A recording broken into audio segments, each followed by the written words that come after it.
এখানেতে মায়ের অনেক অসীম কৃপা আছে। যারা মায়ের কাছে যেটা চায়, যদি মন প্রাণ দিয়ে যদি চায়, সেটা পায়। কেউ মানুষ অসুস্থ হয়ে গেছে, এমনও পর্যন্ত আছে সে মাকে ডেকে সে মানুষ সেরেওছে।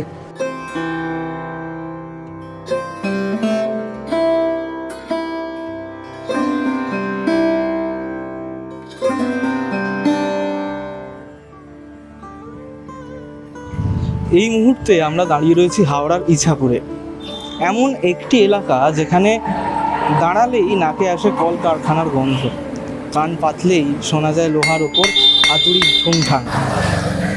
আজ ইছাপুর এলাকাটি কলকারখানার জন্য পরিচিত হলেও একসময় এখানে ছিল বারুজীবীদের বাস। বারুজীবী অর্থাৎ পান চাষিদের বাস।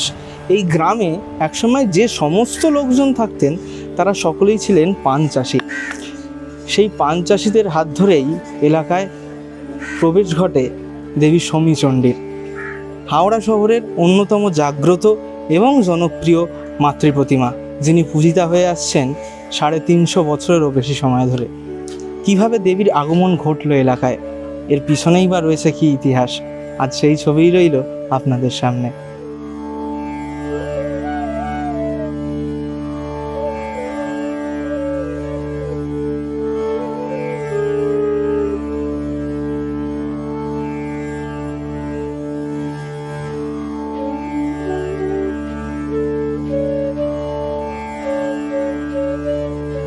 এই গ্রামে বা এই ইছাপুর গ্রামটিতে সেই সময় আজ থেকে 350 বছর বা 400 বছর, প্রায় 400 বছর আগে এই সময় যে সমস্ত মানুষজন বসবাস করতেন তাদের মূল উপার্জনের উৎস এবং জীবিকা ছিল পান চাষ।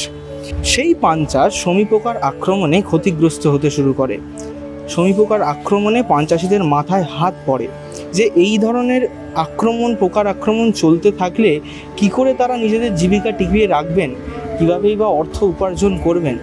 সেই সমস্যায় যখন তারা জর্জরিত, কোনো সমাধান খুঁজে পাচ্ছেন না সমস্যার, সেই সময়ই মা স্থানীয় একজন বাসিন্দাকে স্বপ্নাদেশ দেন এবং তাদেরকে পুজো শুরু করার নির্দেশ দেন। স্বপ্নাদেশ পেয়ে শুরু হয় দেবী সমীচণ্ডী মাতার পুজো।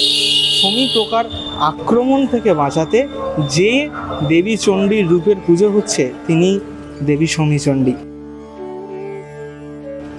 এখনও যদি মূর্তি একটু খুঁটিয়ে দেখা হয়, মূর্তির কপালে শমী পোকা আঁকা রয়েছে। একই সঙ্গে মূর্তির দেবীর যে ঠোঁটের নিচের জায়গা সেইখানে রয়েছে ছোট্ট পান আঁকা। এই ছোট ছোট বৈশিষ্ট্যগুলোই অন্যান্য আর 5টা দেবী চণ্ডীর মূর্তির থেকে দেবী সমীচণ্ডীকে আলাদা করে দিয়েছে।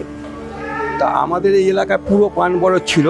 সেই একটা টাইমে 400 বছর আগে যখন আমাদের এই পুজো স্টার্ট হয়, সেই সময় পানের পাতায় প্রচুর অসংখ্য শমী পোকার অত্যাচারে আমাদের পানের পাতা নষ্ট হয়ে যায়।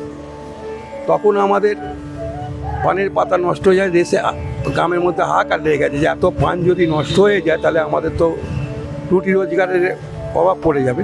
তো তখন কি করা যাবে? তখন একদিন রাত্রিরে আমাদের যে গ্রামের প্রধান ছিলেন তাকে মা স্বপ্ন দেন। তো স্বপ্ন দিতে দিয়ে আমার পুজো কর, পুজো করলে তোদের যে এই সমস্যা মিটবে, পানের যে পোকা মিটবে। তো সেই সময় মায়ের পুজো করা হয়।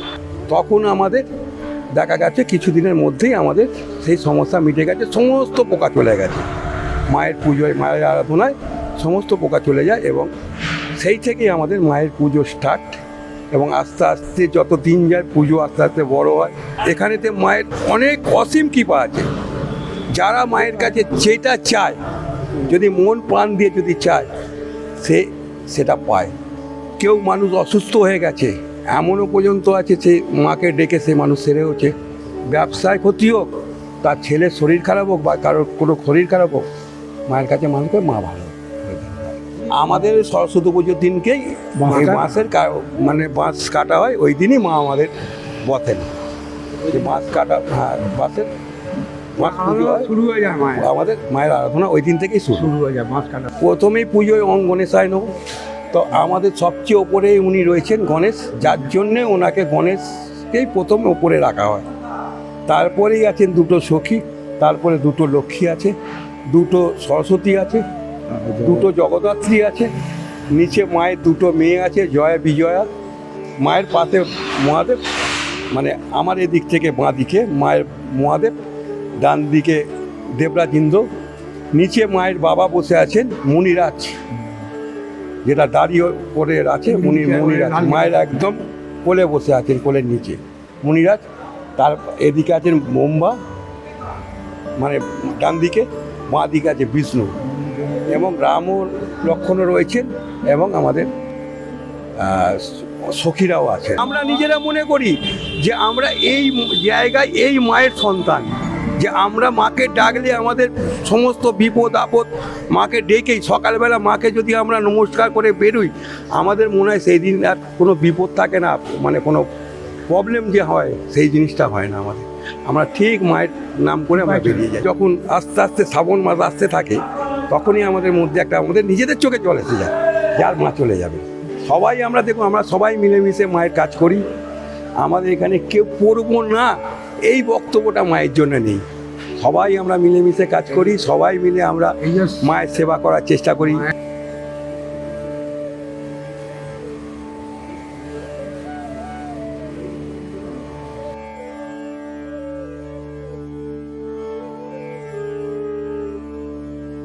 একটি দীর্ঘ সময় ধরে এই মন্দিরে পূজিতা হয়ে আসছেন থেকে বোধনের সময় থেকেই বিপুল মানুষের সমাগম হয়। তারা প্রত্যেকে নিজেদের আশা নিয়ে বুক বেঁধে আসেন মায়ের কাছে, এবং যারা পুজোর আয়োজক রয়েছেন, উদ্যোক্তা রয়েছেন, তারা জানাচ্ছেন যে মা কাউকেই হতাশ করেন না, মা সকলকেই আশীর্বাদ দেন, এবং সেই কারণেই যত সময় বেড়েছে তার সঙ্গে বেড়েছে মায়ের জনপ্রিয়তা, মায়ের প্রতি মানুষের আস্থা। ক্যামেরায় পাপাইয়ের সঙ্গে তথাগত, সেকেন্ড টাইমস।